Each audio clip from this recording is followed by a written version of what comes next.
Hello and welcome everybody to Parcham classes के polity sessions में मैं दिलीप पुरी आप सभी का एक बार फिर से बहुत बहुत स्वागत करता हूं। पॉलिटी में जो आज हम टॉपिक डिस्कस करेंगे वो है council of ministers. Last lecture में हमने देखा प्राइम मिनिस्टर की पोस्ट क्या होती है, ऑफिस ऑफ प्राइम मिनिस्टर के ऊपर हमने डिस्कशन करा कि प्राइम मिनिस्टर कौन होता है, किस तरीके से उनके इलेक्शन होते हैं, कैसे उनको अपॉइंट किया जाता है, कौन उनको अपॉइंट करता है, क्या उनका मेन काम रहता है। ये सारी बातें अपन ने प्राइम मिनिस्टर के बारे में करी, उनके ऑफिस को बहुत अच्छे से जाना, साथ ही साथ आज तक के जो प्राइम मिनिस्टर हैं उनके बारे में भी थोड़ा सा अपन ने जिक्र किया, थोड़ा सा उनकी ब्रीफिंग अपन ने ली। अब रहता है प्राइम मिनिस्टर का कॉन्स्टिट्यूशनल प्रोविजन, या आर्टिकल में क्या लैंग्वेज दे रखी है। टेक्सचुअल बात अगर हम करेंगे, किताबी जो बातें करेंगे तो वो करना बाकी था, बट उसको अपन थोड़ा सा लेट करेंगे। पहले अपन ऑफिस समझ लेते हैं काउंसिल ऑफ मिनिस्टर्स का, मंत्रिमंडल जिसको बोलते हैं उसको समझ लेते हैं कि मंत्रिमंडल क्या है, सरकार में मंत्रिमंडल क्या होता है, काउंसिल ऑफ मिनिस्टर क्या होता है। इस पे आज अपन ब्रीफिंग करेंगे।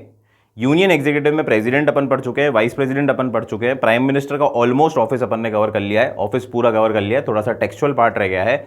आज हम काउंसिल ऑफ मिनिस्टर का भी ऑफिस समझ लेंगे, या मंत्रिमंडल क्या होता है, क्या बाइफर्केशन होता है, इसके अंदर कौन कौन से मंत्री आते हैं, कौन कौन से मिनिस्टर्स आते हैं, इसको भी आज हम समझ लेंगे। और फिर प्राइम मिनिस्टर और काउंसिल ऑफ मिनिस्टर, क्योंकि एक ही टीम है तो इसका जो भी टेक्सचुअल पार्ट है, किताबी बातें हैं, वो सारी की सारी अपन एक साथ कर लेंगे। आज अपन इसको पूरा पूरा ऑफिस समझ लेते हैं कि काउंसिल ऑफ मिनिस्टर होता क्या है और इसके अंदर क्या क्या होता है।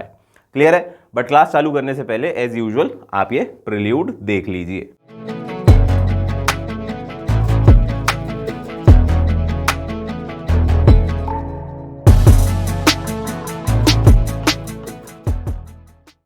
So welcome back class. आज का टॉपिक COM।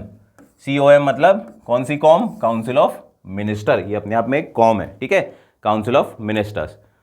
अब हमारा जो देश है, देश चलाने का मतलब क्या होता है? कोई एक एक्टिविटी तो है नहीं देश चलाने में। देश चलाने में मतलब बहुत सारी चीज़ें देखनी है हमारे को। हमारा फाइनेंस भी देखना है, हमारे को डिफेंस भी देखना है, हमारे को ट्रांसपोर्टेशन भी देखना है, रेलवेज भी देखना है, रोडवेज भी देखना है, फिर आपका हेल्थ भी देखना है, एजुकेशन भी देखना है, ट्राइबल शेड्यूल कास्ट मैनेजमेंट भी देखना है। बहुत सारे एरियाज़ है जिस पे देश को काम करना है। देश तो इन सब चीज़ों से जुड़ के बनेगा, तो ये सारे एरियाज़ पे भी काम करना पड़ेगा।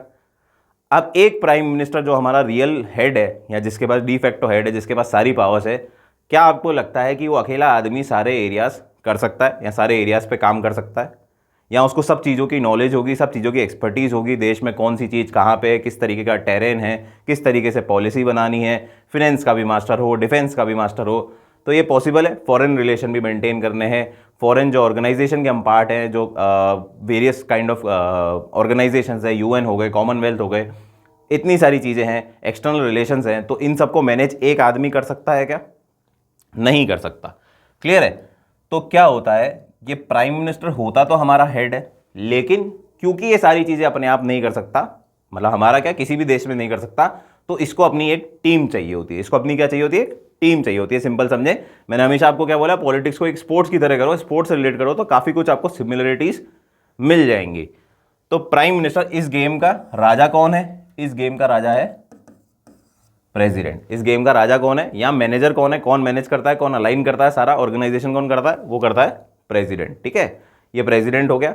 और एक होता है प्राइम मिनिस्टर, जिसके पास सारी पावर्स होती है, काम करने की पावर्स है, डिसीजन लेने की पावर्स है। डिसीजन लेके कम्युनिकेट किसको करेगा? ये प्रेसिडेंट को करेगा। प्रेसिडेंट हस्ताक्षर करेगा, साइन करेगा, सील स्टैंप लगाएगा और बोलेगा कि ये एग्जीक्यूटिव एक्शन अब आप कर सकते हो।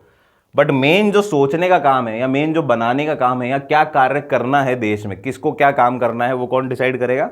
वो PM डिसाइड करेगा विथ हिज टीम, जिसको बोला जाता है काउंसिल ऑफ मिनिस्टर्स। क्या बोला जाता है? Council of minister. तो प्राइम मिनिस्टर की एक अपनी टीम होती है काउंसिल ऑफ मिनिस्टर, जो कि सारे एरियाज को कवर करती है। जितने सारे एरियाज मैंने आपको बताए, हर एरिया का अलग अलग अलग एक मंत्री होगा, उसको बोला जाता है मिनिस्ट्री। उसको क्या बोला जाता है? मिनिस्ट्री। तो मिनिस्ट्री ऑफ रेलवेज होगी, ministry of road and transport होगी, मिनिस्ट्री ऑफ हाईवेज होगी, मिनिस्ट्री ऑफ कम्युनिकेशन होगी, ministry of health and education होगी, क्लियर है, मिनिस्ट्री ऑफ सोशल वेलफेयर होगी, मिनिस्ट्री ऑफ डिफेंस होगी, मिनिस्ट्री ऑफ फाइनेंस होगी। तो ऐसे हर एरियाज, जो भी एरियाज है, जो भी देश के अंदर काम होते हैं, मिनिस्ट्री ऑफ एक्सटर्नल अफेयर्स होगी। तो इनको छोटे छोटी मिनिस्ट्रीज में बांट दिया जाता है, और हर मिनिस्ट्री के ऊपर एक आदमी को बैठाया जाता है, एक पॉलिटिकल आदमी को बैठाया जाता है, जो नेता, जो मंत्री बनता है, उसको बोलते हैं council of minister.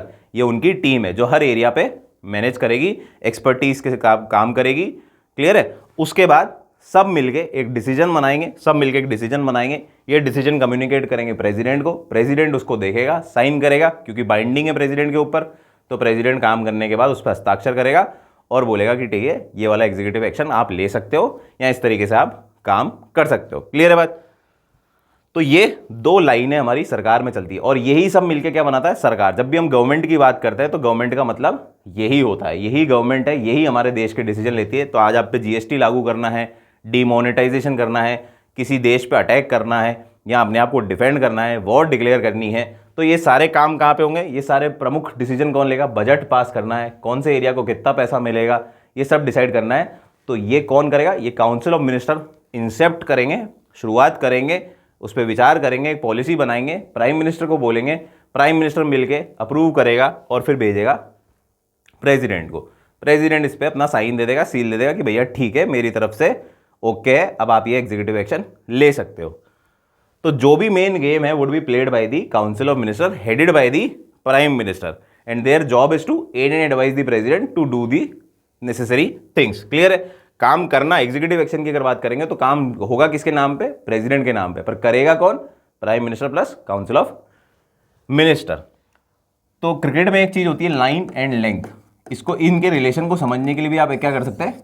Line and length को समझ सकते हैं। ठीक है, जैसे एक पिच होता है, क्रिकेट का पिच होता है, जिनको क्रिकेट की जानकारी है तो वो थोड़ा सा ज़्यादा इजीली रिलेट कर पाएंगे। तो एक पिच होता है, पिच में लाइन और लेंथ होती है। लेंथ मतलब शॉर्ट पिच, ओवर पिच हो गई, बॉल आगे मतलब जितनी ऊंचाई है बॉल को कितना आगे फेंका आपने, ठीक है, शॉर्ट लेंथ। ठीक है, तो ये लाइन एंड लेंथ होती है क्योंकि ऊंचाई की बात कर रहे हैं। पिच की अगर बात करेंगे तो पिच की, ये पिच ऐसा सा कुछ हो गया, अब ये इसकी अलग अलग लेंथ हो गई। ठीक है, ये लेंथ हो गई, शॉर्ट पिच बॉल हो गई, ओवर पिच बॉल हो गई, फुल बॉल हो गई, यॉर्कर बॉल हो गई। तो दिस इज लेंथ, पिच में बॉल कहाँ गिरी। तो अगर लेंथ की बात करेंगे, ऊंचाई की बात करेंगे, तो president is the highest office. इसी तरीके से अगर हम मानेंगे तो president is the highest office, first citizen of our country. तो लेंथ में प्रेसिडेंट सबसे ऊपर है। इसी तरीके से अब होती है लाइन, ऑफ लाइन, ऑफ की साइड पे बॉल होगी, मिडिल लाइन हो गई, लेग साइड लाइन हो गई। तो ये होती है लाइन, लाइन एंड लेंथ। तो लाइन की अगर बात करेंगे तो लाइन में ये हो गई पावरफुल लाइन। अगर हम पॉलिटिक्स में देखेंगे तो ये हो गई पावरफुल लाइन और ये हो गई नॉमिनल लाइन, ये हो गई नॉमिनल लाइन। तो ये दो अलग अलग लाइन है, ये दोनों अलग अलग लाइन है दोनों एग्जीक्यूटिव के पास, है दोनों यूनियन एग्जीक्यूटिव, बट ये क्या नॉमिनल लाइन है, इनके पास कोई खास पावर नहीं है। प्रेसिडेंट हो गया, वाइस प्रेसिडेंट हो गया, इनके पास कोई खास पावर नहीं है। लेंथ में ये भले ही ऊपर है पर इनके पास खास पावर नहीं है। यहीं पे इधर आएंगे तो ये क्या है, इनके पास है मेन पावर, सारी पावर देश में डिसीजन लेने की, देश में सरकार चलाने की, सरकार क्या काम करेगी, जनता पे क्या इफेक्ट होगा वो कौन डिसाइड करेगा, इमरजेंसी लगानी है नहीं लगानी है, वॉर डिक्लेयर करनी है नहीं करनी है, सब कौन करेगा, वो करेंगे ये भाई लोग, council of minister headed by the prime minister. तो आपको मोटा मोटा स्ट्रक्चर समझ में आ गया है कि किस तरीके से आपका काम होता है। ठीक है, अब आती है बात काउंसिल ऑफ मिनिस्टर के। अब इसमें हमारे पास दो बातें रहती है, एक तो काउंसिल ऑफ मिनिस्टर का बाइफर्केशन, काउंसिल ऑफ मिनिस्टर के अंदर कौन कौन होता है। बट उससे पहले मैं आपको बताऊंगा कि काउंसिल ऑफ मिनिस्टर्स आते कैसे हैं, कौन बनता है काउंसिल ऑफ मिनिस्टर।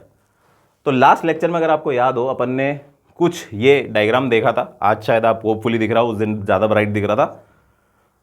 तो ये हमने डायग्राम देखा था जिसमें हमने हमारे देश को अलग अलग कॉन्स्टिट्यूएंसी में बांट दिया। लोकसभा में जो भी लोग होते हैं, लोकसभा में जो भी सीट्स होती हैं, उसको हम देश में अलग अलग स्टेट को अलग अलग सीट्स देते हैं या कॉन्स्टिट्यूएंसीज होती हैं। ये जो सीट्स है ये ऊपर वाली है लोकसभा की, नीचे वाली है राज्यसभा की। अब हम अभी जो बात कर रहे हैं वो बात कर रहे हैं अपन सिर्फ लोकसभा की। हालांकि जो काउंसिल ऑफ मिनिस्टर है वो राज्यसभा से भी हो सकता है, जो मिनिस्टर बन रहा है वो राज्यसभा से भी हो सकता है, बट जो मेन काम रहता है वो लोकसभा का ही रहता है। ठीक है ना, क्योंकि जनता के चुने हुए प्रतिनिधि कहाँ जाते हैं, डायरेक्ट लोकसभा में जाते हैं। तो मिनिस्टर भी जनरली काम कौन करना चाहिए, वही मिनिस्टर करना चाहिए।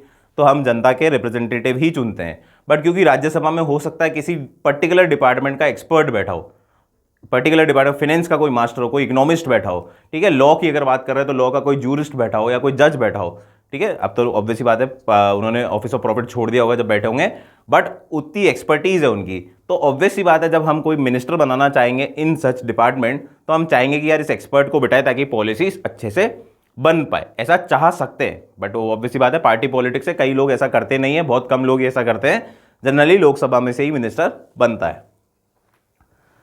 ठीक है, तो ये हैं इसकी लोकसभा की सीट्स। जैसे यूपी की 80 सीट हो गई, 40 सीट हो गई, 42 सीट हो गई हमारी वेस्ट बंगाल की, जो जो स्टेट है उसकी कॉन्स्टिट्यूएंसी के अनुसार उसकी सीट लोकसभा के अंदर दी गई है। ये बात आती है आपको समझ में, या आपको अभी तक आती ही होगी। अब ये आता है हमारा लोकसभा, ठीक है। तो लोकसभा में टोटल सीट्स कितनी है भैया? 543। पहले 545 थी, 2 एंग्लो इंडियन की चलेगी तो 543 सीटें हैं।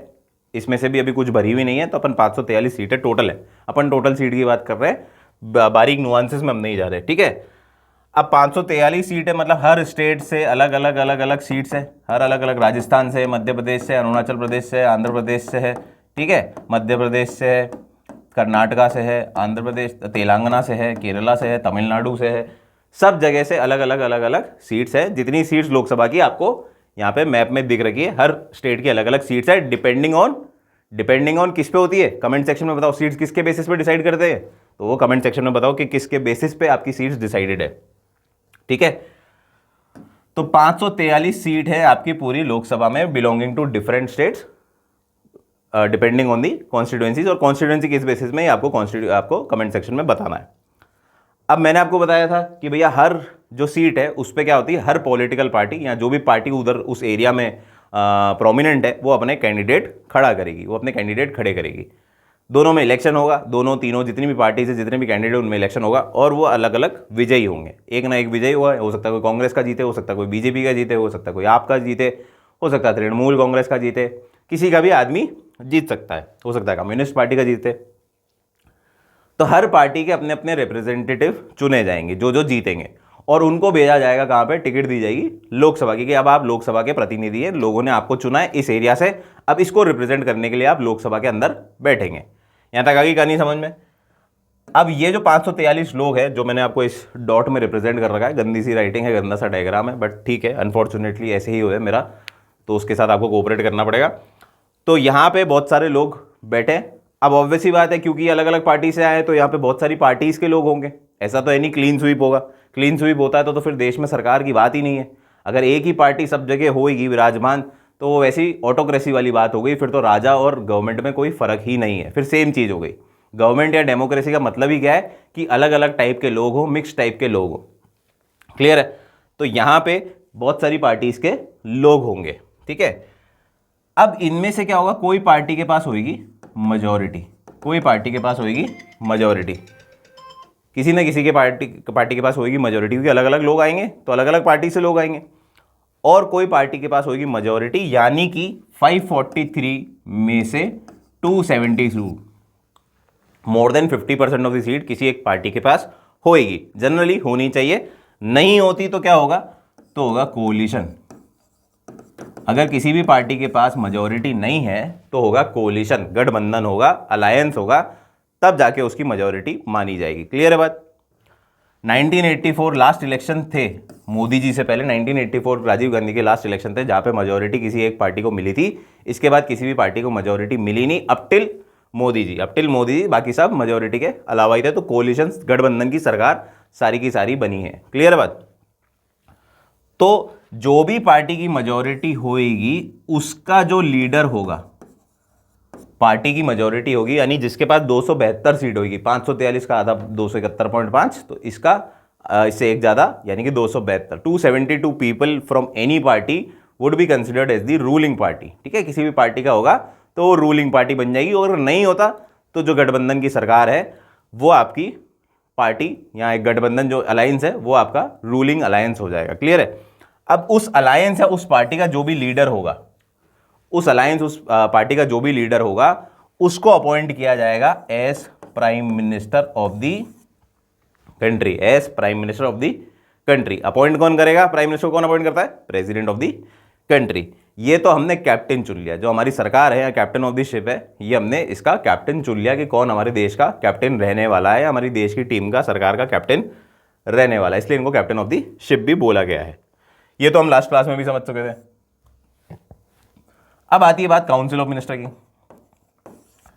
तो काउंसिल ऑफ मिनिस्टर कैसे चुना जाता है। अब जब कैप्टन चुन लिया गया है तो कैप्टन अपनी टीम खुद चुनता है, कैप्टन अपनी टीम खुद चुनता है कि भैया मुझे कौन कौन प्लेयर्स चाहिए, या मुझे हर मिनिस्ट्री का, पॉलिटिक्स में अगर बात करेंगे तो हर मिनिस्ट्री का मिनिस्टर कौन चाहिए, हेड मिनिस्टर कौन चाहिए। तो ये प्राइम मिनिस्टर क्या करता है, अपनी पार्टी के लोग, अगर वो इंडिविजुअल पार्टी है, इंडिविजुअल रूलिंग पार्टी है, तो ऑब्वियस सी बात है सारे मिनिस्टर क्या होंगे, खुद की पार्टी के होंगे। हालांकि कोई बैरियर नहीं है कि आप दूसरी पार्टी के मिनिस्टर को नहीं बना सकते, ठीक है। दूसरी पार्टी का अगर कोई एक्सपर्ट बैठा है तो उसको आपको बनाना चाहिए। नहीं बनाते, पार्टी प्रेम है, पॉलिटिक्स इतनी गंदी चीज़ें जनरली नहीं बनाते, बट अगर आपको लगता है कि वहाँ पे एक इकोनॉमिस्ट बैठा है बहुत शानदार, जिसकी ख्याति है पूरे विश्व में, तो उसको आपको मिनिस्टर बनाना चाहिए। बट अनफॉर्चुनेटली सिस्टम ऐसे काम नहीं करता है। कई जगह कई बार हुआ भी ऐसा, कई बार बनाया भी गया है दूसरी पार्टी के मिनिस्टर्स को, बट वो बहुत ही रेयर सर्कमस्टांसेस है। तो पीएम क्या चूज करता है, अपनी टीम को चूज करता है, जिसको बोला जाता है काउंसिल ऑफ मिनिस्टर्स। तो हर डिपार्टमेंट, हर मिनिस्ट्री, जब जैसे मैंने बताया कि इतने सारे एरियाज हैं, हर एरिया को, डिपार्टमेंट को मिनिस्ट्री में तोड़ा जाता है और उस मिनिस्ट्री का एक मिनिस्टर बनाया जाता है, ठीक है। तो इस तरीके से अपॉइंटमेंट होता है काउंसिल ऑफ मिनिस्टर। वो अपनी टीम चुनता है, प्रेसिडेंट को कम्युनिकेट करता है कि भैया मिनिस्ट्री ऑफ फाइनेंस में मुझे निर्मला सीतारमण चाहिए, तो उसको फाइनेंस मिनिस्टर बनाओ, ठीक है। मुझे लॉ मिनिस्टर किरण रिजिजू चाहिए, तो मुझे उसको आप क्या बनाओ, आप लॉ मिनिस्टर बनाओ। होम मिनिस्टर हमारे को कौन चाहिए, अमित शाह जी चाहिए, तो अमित शाह जी को आपको होम मिनिस्टर बनाना पड़ेगा। बनाएगा कौन वापस, मेन नॉमिनल काम किसका है, राजा कौन है, प्रेसिडेंट। सारा हेड कौन है, एग्जीक्यूटिव एक्शन किसके नाम पे लिए जाएंगे, प्रेसिडेंट के नाम पे। तो ऑर्डर उनके अपॉइंटमेंट का कौन करेगा, प्रेसिडेंट ही करेगा। बट बात किसकी मानेगा, बात मानेगा प्राइम मिनिस्टर की, कि मुझे मेरी टीम ये चूज करनी है, ये आदमी होने चाहिए, ये प्लेयर्स होने चाहिए। तो इस तरीके से काउंसिल ऑफ मिनिस्टर चुने जाते हैं। सबसे पहले तो क्या होता है, प्राइम मिनिस्टर को अपॉइंट किया जाता है being the leader of the party और द अलायंस, और उसके बाद प्राइम मिनिस्टर अपने आदमी चुनता है, टीम बनाता है काउंसिल ऑफ मिनिस्टर। काम लोकसभा समझ में आ गई आपको, प्राइम मिनिस्टर कैसे आता है, प्रेसिडेंट कैसे आता है, काउंसिल ऑफ मिनिस्टर कैसे आता है, ये आपको समझ में आ गया। अब करते हैं अपन बात, ये बात भी हो गई। अब अपन बात करते हैं कि काउंसिल ऑफ मिनिस्टर में होता कौन है। जो मैंने आपको बताया, prime minister plus council of minister जो होते हैं, ये हमारी गवर्नमेंट है। मेन गवर्नमेंट की अगर बात करेंगे तो ये हमारी गवर्नमेंट है।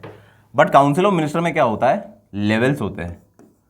सबसे पहले होते हैं कैबिनेट मिनिस्टर, सबसे पहले होते हैं कैबिनेट मिनिस्टर। तो कैबिनेट मिनिस्टर कौन होते हैं, ये है सबसे इंपॉर्टेंट पार्ट और सबसे पावरफुल। काउंसिल ऑफ मिनिस्टर के अंदर भी सबसे पावरफुल जो मंत्री होंगे वो कहलाएंगे काउंसिल ऑफ मिनिस्टर। अब पावरफुल से मतलब ये नहीं कि इनके पास बहुत ज़्यादा पैसा होगा या इनके पास बहुत ज़्यादा बाहुबल होगा या एकदम राठौड़ होंगे या दादा होंगे, ऐसा कुछ नहीं है। क्लियर है बात। कैबिनेट मिनिस्टर का मतलब क्या है कि जो भी मिनिस्ट्री अपन ने डिवाइड करी, जो भी वेरियस फैक्शंस ऑफ वर्क अपन ने देखे, अलग अलग टुकड़े, ये एरियाज हैं, ये डिपार्टमेंट है, रेलवेज है, रोडवेज है, हाईवेज है, ट्रांसपोर्ट है, कम्युनिकेशन है, लॉ मिनिस्ट्री है, हेल्थ अफेयर्स है, हेल्थ है, एजुकेशन है, इतने सारे जो एरियाज हैं, डिफेंस है, फिनेंस है, इतने सारे एरिया का जो हेड बनाया जाएगा, मिनिस्टर बनाया जाएगा, मंत्री बनाया जाएगा, उसको बोलेंगे कैबिनेट मिनिस्टर। तो पूरी लेजिस्लेशन जो 543 लोग हैं, 543 आपके लोकसभा में लोग हैं, उसमें अपोजिशन तो वैसे भी काम का नहीं है। अब आती है रूलिंग पार्टी। रूलिंग पार्टी में भी जो सांसद है, नॉर्मल सांसद है, without holding the office of minister, उसकी भी कोई खास वैल्यू नहीं है, वो भी क्या है, भेड़ चाल का हिस्सा है। सबसे जो पावरफुल लोग है after prime minister, prime minister के बाद, और प्राइम मिनिस्टर को जो असिस्ट करते हैं, मेन टीम तो यही है खेलने वाली। प्राइम मिनिस्टर तो क्या है, उनको खुद तो कुछ करना नहीं है, सारे काम तो ये कवर करते हैं। कुछ मिनिस्ट्रीज वो खुद भी होल्ड करते हैं, बट जनरली क्या है, कैबिनेट मिनिस्टर, हर मिनिस्ट्री का अलग अलग कैबिनेट मिनिस्टर बनाया जाता है, और यही सबसे पावरफुल आदमी है आफ्टर प्राइम मिनिस्टर। ठीक है। तो मंत्रिमंडल में जो कैबिनेट मिनिस्टर है वो सबसे ज्यादा भारी आदमी है आफ्टर प्राइम मिनिस्टर। यह है पहला लेवल। फिर आती है ministry of state independent charge. ठीक है। अब क्या है, कुछ छोटी मोटी मिनिस्ट्रीज है जो पूरे देश के लिए काम की नहीं है। जैसे ट्राइबल अफेयर मैनेजमेंट हो गया, ठीक है, तो ट्राइबल कहीं होंगे, हर जगह तो होंगे नहीं। या लैंग्वेज डिस्प्यूट मैनेजमेंट हो गया, या वाटर डिस्प्यूट मैनेजमेंट हो गया, उसकी मिनिस्ट्री हो गई। ठीक है। उसके छोटी छोटी मिनिस्ट्रीज है जो इतनी इंपॉर्टेंट नहीं है, जिनकी इंपॉर्टेंस पैन इंडिया है या पूरे देश में जिसका काम है उससे रिलेटेड नहीं है, या टेन्योर छोटा सा है, छोटे काम के लिए बनाई गई है। तो ये सब चीजें जो होंगी, तो ये छोटी मिनिस्ट्रीज को जो होते हैं तो उनको अलॉट किया जाता है minister of state independent charge. क्या बोलते हैं, minister of state with independent charge.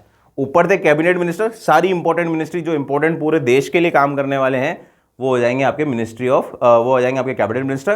फिर जो छोटी मोटी मिनिस्ट्री है, बट एक मंत्री एक मिनिस्ट्री पे अलॉटेड है, इंडिपेंडेंट चार्ज मतलब पूरी एक मिनिस्ट्री इनको अलॉटेड है, तो ये कहलाएंगे minister of state with independent charge. अभी जो करंट गवर्नमेंट है उसकी भी मैं मिनिस्ट्री आपको दिखा दूंगा, क्या जो काउंसिल ऑफ मिनिस्टर है मैं आपको दिखा दूंगा कि कौन कौन क्या क्या है। पहले मैं आपको थोड़ा सा ब्रीफ दे देता हूँ या जिस्ट दे देता हूँ। ठीक है। तो ये होता है second level, first level, second level, अब आता है third level, ministry of state, ministers of state. ये भी मिनिस्टर ऑफ स्टेट था बट विद इंडिपेंडेंट चार्ज था, इनको चार्ज दिया गया था एक मिनिस्ट्री का, ये अलग से दिया गया है। यहाँ पे क्या है, ये एसोसिएटेड मिनिस्टर हैं, ये इनकी पूंछ है या इनकी सपोर्टिंग स्टेट मान लीजिए कि अब हर मिनिस्ट्री के अंदर 2-3 मिनिस्टर ऑफ स्टेट डाल दिए, या 2-3 मिनिस्ट्री को मिला के 2-4 आदमी को एक साथ बोल जाएगी आप ये सारी मिनिस्ट्री देख लेना।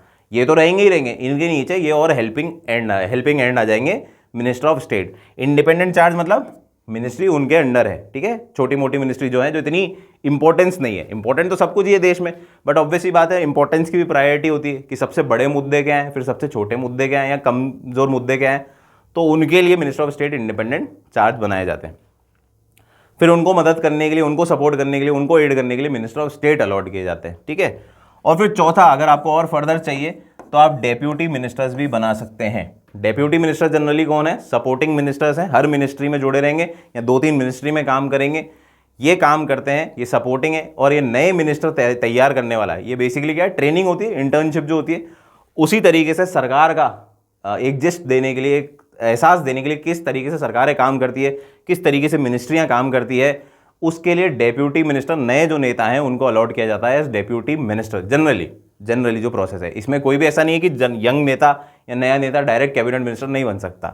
अगर वो एक्सपर्ट है, उसको अनुभव बहुत है, अनुभव के अलावा अगर वो होशियार है, गंवार नहीं है, जनरली जैसे काफ़ी सारे नेता होते हैं, तो उसको कैबिनेट मिनिस्टर भी बनाया जा सकता है, कोई रोक टोक नहीं है। बट जनरली जो यंग मिनिस्टर्स हैं उनको क्या करें, डेप्यूटी मिनिस्टर बनाया जाता है, ताकि आगे आने वाली सरकार में फिर उनको मिनिस्टर बना दिया जाए, ठीक है। और वैसे भी सिड्डी बाय सिड्डी क्या चलती है, रेल चलती है, इनकी रेलगाड़ी भी ऐसे ही चलती है।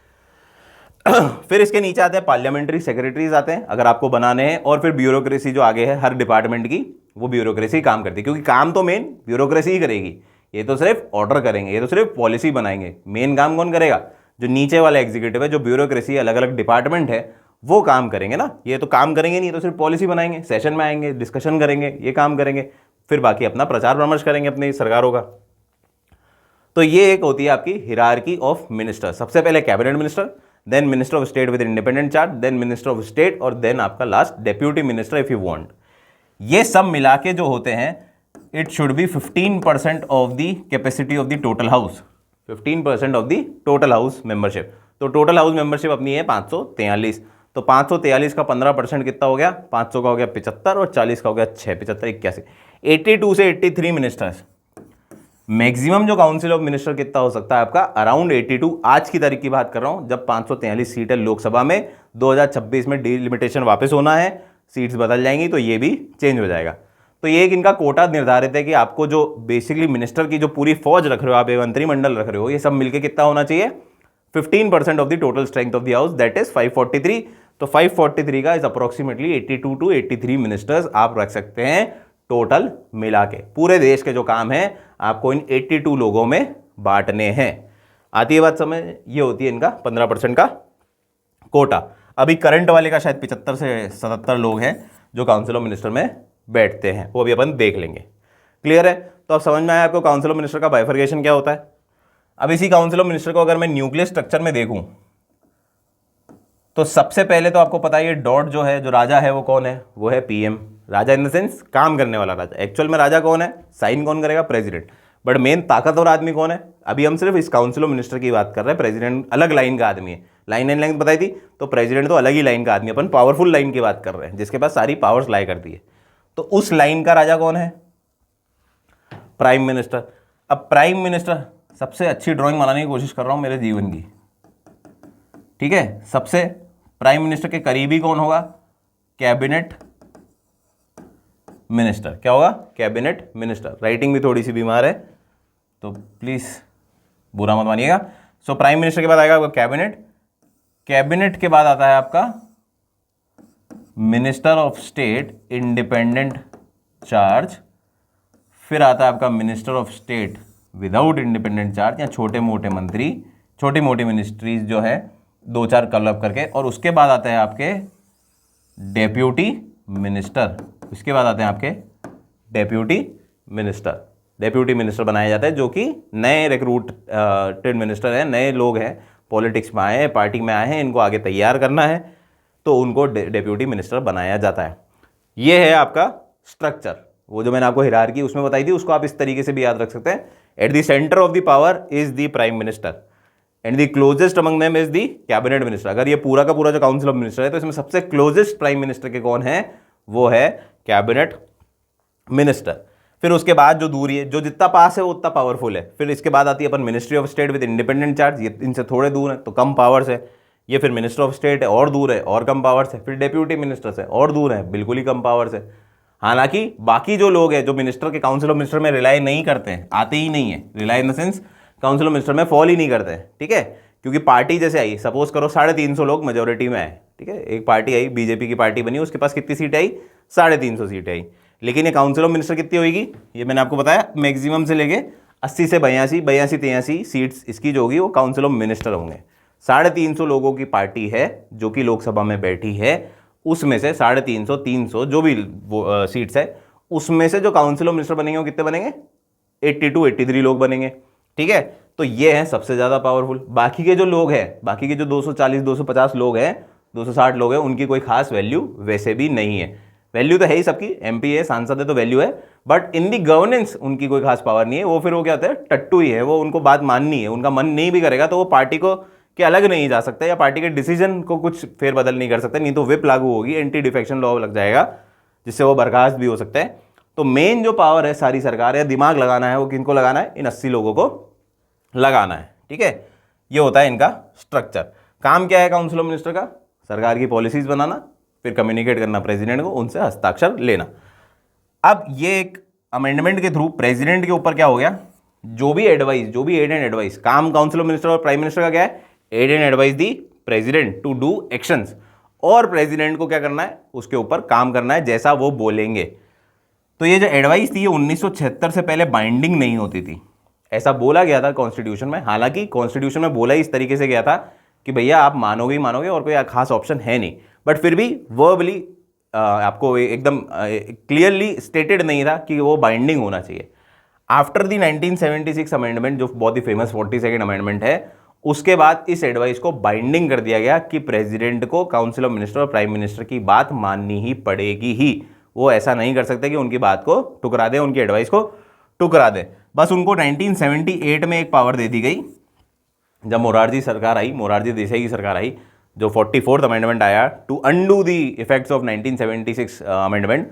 तो उन्होंने भी ये बात तो मान ली कि भैया प्रेसिडेंट के ऊपर क्या होना चाहिए? बाइंडिंग होना चाहिए। जो भी एड एंड एडवाइस देंगे प्राइम मिनिस्टर और काउंसिल ऑफ मिनिस्टर, वो आपको माननी है। बट एक बार आप क्या कर सकते हैं? रीडू कर सकते हैं। एक बार आप उनको बोल सकते हैं, रिकंसिडर करने के लिए बोल सकते हैं कि यार मुझे ये चीज़ सही नहीं लग रही, आप बोल रहे हो यहाँ पे अटैक करना, मुझे भी नहीं लग रहा सही, तो आप वापस से एक बार इस बारे में सोचें। तो वो क्या करते हैं? रिकंसिडरेशन के लिए भेज सकते हैं। बट अगर वापस से यहाँ आ गई बात, एक बार भेजा प्रेसिडेंट के पास, प्रेसिडेंट ने रिकंसिडर के लिए वापस भेजा, वापस उनको भेज दिया प्रेसिडेंट को कि नहीं भैया हमारे को तो कोई चेंज नहीं करना, चेंज कर रहे तो वेल एंड गुड, नहीं करना तो प्रेसिडेंट को फिर तो माननी ही पड़ेगी, फिर वो पूरी तरीके से बाइंडिंग है, फिर वो उसको चेंज नहीं कर सकता। क्लियर है बात? तो एक रिकंसिडरेशन का पार्ट दे दिया गया मोरारजी देसाई सरकार में, इसके अलावा कुछ भी नहीं किया गया, बाकी सब सेम है। तो ये कैबिनेट भी हो गया, कैबिनेट का ऑफिस भी समझ में आ गया, काउंसिल ऑफ मिनिस्टर पूरा का पूरा समझ में आ गया।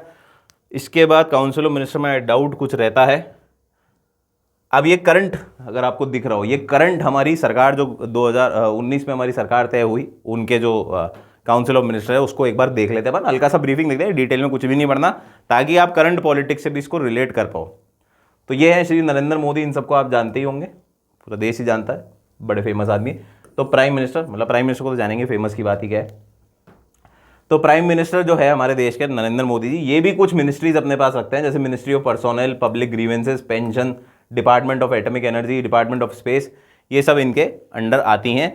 तो ये कुछ मिनिस्ट्रीज खुद भी होल्ड करते हैं, क्योंकि खुद ऑब्वियस सी बात है काउंसिल ऑफ मिनिस्टर के हेड है, तो ये खुद मिनिस्ट्री तो होल्ड कर ही सकते हैं।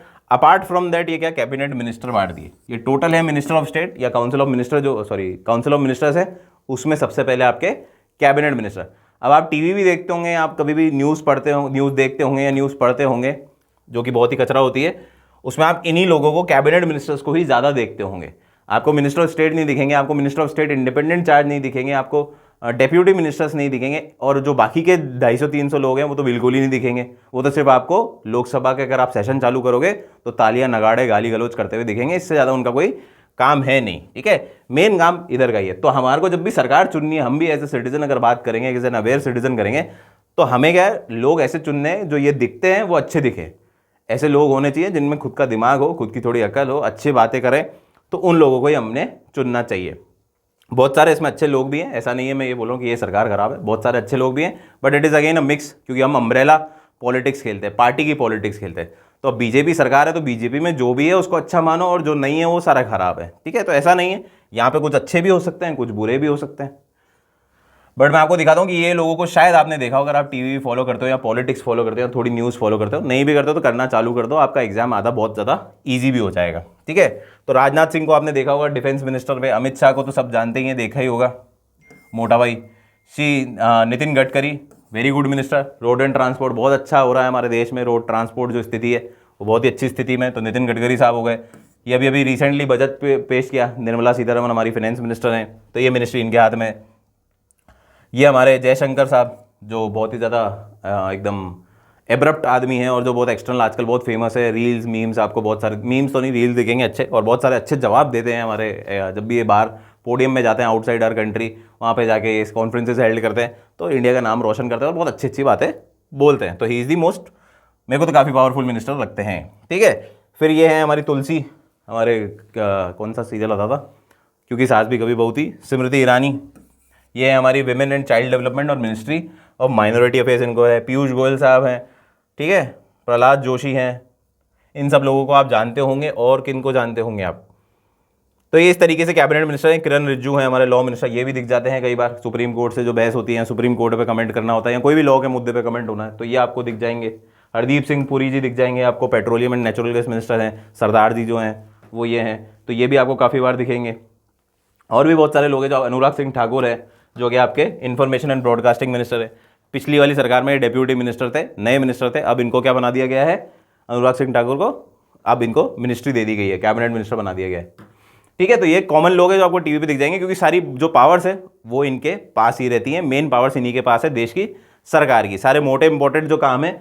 और ये दिखते क्यों है, क्योंकि इनके जो डिपार्टमेंट है वो बहुत ज़्यादा इंपॉर्टेंट है, या इनकी जो मिनिस्ट्रीज़ है वो एक्चुअल मिनिस्ट्रीज़ है, मेन जो काम है वो यही करते हैं। तो ये आपको दिख भी जाएंगे, हर बार इनके ऊपर बात होती है। ये हैं ज्योतिरादित्य सिंधिया, ठीक है, जो कि पहले पार्टी छोड़ के इन पार्टी में बीजेपी को ज्वाइन किया है इन्होंने, सिविल एविएशन के हैं। ठीक है, मिनिस्टर ऑफ स्टील भी बनाया गया है इनको, इसी शर्त पे आए होंगे बीजेपी में, शायद इंक्लूड ही इसलिए हों कि भैया तुम्हारे को एक मिनिस्ट्री पकड़ाएंगे, तभी वो अपनी पार्टी छोड़ के इनकी पार्टी में आए हैं। ये तो खरीद फरोख्त चलती रहती है पॉलिटिक्स में, politics is a very dirty game, उसमें कोई अच्छा नहीं है, कोई बुरा नहीं है, हर आदमी में अच्छी क्वालिटीज़ भी है, हर आदमी में बुरी क्वालिटीज़ हैं, उसको कैसा प्लेटफॉर्म मिल रहा है वो उसको उस तरीके से एक्सरसाइज करता है। ठीक है, तो minister of state independent charge, अब ये छोटी मोटी मिनिस्ट्रीज़ है, मिनिस्ट्री ऑफ स्टैटिस्टिक्स हो गई, प्रोग्राम इंप्लीमेंटेशन हो गई, ministry of state, ministry of planning हो गई, कॉर्पोरेट अफेयर्स हो गई। तो ये छोटी मोटी मिनिस्टर है जिसका पैन इंडिया इफेक्ट नहीं है या छोटी वैल्यू है, तो उनके लिए क्या करता है, दूसरे मिनिस्टर्स को भी बैठाया जाता है, छोटे मिनिस्टर्स हो गए, इनकी पोजीशन कैबिनेट मिनिस्टर के नीचे है। इसका ये कतई काम मतलब नहीं है कि इनकी इंपॉर्टेंस नहीं है, इंपॉर्टेंस इनकी भी है, but in comparison to the cabinet minister ये थोड़े से कम इंपॉर्टेंस के लोग हैं। तो ये आपके होते हैं minister of state independent charge. Doctor Jitendra Singh, दो ही हैं ये, अभी करंटली दो ही मिनिस्टर ऑफ स्टेट है इंडिपेंडेंट चार्ज, बाकी सबको कैबिनेट मिनिस्टर वैसे ही बना दिया गया है। फिर आते हैं आपके एसोसिएटेड हेल्पिंग मिनिस्टर्स जो हैं, तो उसमें आ गए मिनिस्टर ऑफ स्टेट और डेप्यूटी मिनिस्टर्स। तो ये अलग अलग नाम है। अब इन लोगों के आपने ना नाम सुने होंगे ना आप लोगों ने इनको कभी टीवी पे देखा होगा, देख भी लिया हो तो गलती से कोई वो जब भाजपा की जय, मोदी सरकार की जय, ऐसे भजन आ रहे हो तो देखे हो, बाकी अदरवाइज आप इनको देखेंगे नहीं, क्योंकि छोटे मोटे काम है। और ये जो मिनिस्ट्रीज पहले अलॉट हो गई हैं इनकी हेल्पिंग मिनिस्टर्स हैं, इनको हेल्प करते हैं, इसी मिनिस्ट्री के अंदर काम करते हैं। ठीक है, तो ये जैसे मिनिस्ट्री ऑफ स्टील है, अभी अपन ने पढ़ा था, ये मिनिस्ट्री ऑफ स्टील किसके पास है, कैबिनेट मिनिस्टर कौन है, सिंधिया साहब, सिंधिया साहब है। लेकिन अब इसके नीचे कह दिया श्री फगन सिंह कुलसाते। अब मैं नाम भी पहली बार ही पढ़ रहा हूँ आपके सामने, मैंने भी देखा, बट आपको समझाने के लिए, क्योंकि इतने प्रोमिनेंट लोग ही नहीं है, इनका कोई काम ही नहीं है, अस्तित्व में दिखते ही नहीं है।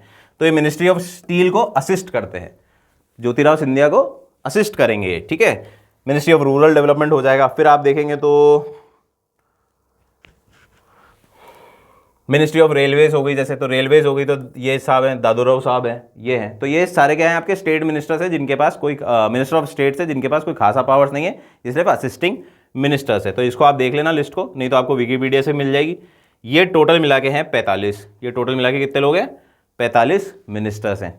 तो मिनिस्टर ऑफ स्टेट हो गए 45, 2 हो गए आपके minister of state independent charge 45, 47 के बाद हो गए आपके 28 कैबिनेट मिनिस्टर, 47 और 28 हो गए आपके 8, 55, 75 लोग और एक आप मोदी जी। तो टोटल इनकी जो काउंसिल ऑफ मिनिस्टर है वो 75 + 1 76 लोगों की है। मैंने आपको क्या बताया, मैक्सिमम लिमिट की होगी 15% यानी 82 से 83। अब इसमें से कुछ सीट्स खाली भी हैं तो 76 लोग यहाँ पे कैबिनेट में इनके काउंसिल ऑफ मिनिस्टर में फॉर्म करते हैं। तो जो मैंने आपको बताया वो यहाँ पे वेरीफाई भी हो गया। क्लियर है? तो ये था काउंसिल ऑफ मिनिस्टर के बारे में आपको जानकारी। करंट गवर्नमेंट से भी मैंने आपको लिंक कर दिया, अगर आपको दिखा हो, मुझे लगता है शायद आपको दिख गया होगा, ऐसी कोई दिक्कत आएगी नहीं, बट फिर भी नहीं आया हो तो मैंने आपको यहाँ पे समझा दिया है। यही मेन मोटी कहानी रहती है काउंसिल ऑफ मिनिस्टर, जिनके पास सारी पावर्स है। हिरार्की अपने को समझ में आ गई, उसमें भी अंदर क्या क्या हिरार्की है, क्या स्ट्रक्चर है काउंसिल ऑफ मिनिस्टर का। काउंसिल ऑफ मिनिस्टर का स्ट्रक्चर कहाँ गया? ये काउंसिल ऑफ मिनिस्टर का स्ट्रक्चर है, न्यूक्लियर स्ट्रक्चर। इस तरीके से भी आप याद कर सकते हैं। हिरार्की की बात करेंगे तो ये हिरार्की भी हमारे पास है, क्या काम होता है, कौन सी लाइन में आते हैं, क्या लेंथ है, ये भी हम डिस्कशन कर चुके हैं। तो पूरा का पूरा काउंसिल ऑफ मिनिस्टर मेरे हिसाब से आपको समझ में आ गया हो, किस तरीके से इनका चुनाव होता है, कौन इनको अपॉइंट करता है, टीम कौन चूज करता है, ये सब सारे पहलू अब कर दिए अपन ने कवर काउंसिल ऑफ मिनिस्टर। तो अपना प्राइम मिनिस्टर भी हो गया है, अपना काउंसिल ऑफ मिनिस्टर भी हो गया है। अब इनके टेक्सचुअल पार्ट पढ़ेंगे, कोई ज़्यादा कुछ इसमें है नहीं, जो भी किताबी बातें हैं उनको हम अगले लेक्चर में देख लेंगे, दोनों को साथ देख लेंगे ताकि क्लियरिटी भी आ जाए और कोई कन्फ्यूजन है तो वो भी दूर हो जाए। मिलते हैं अगली क्लास में, टाटा बाय बाय।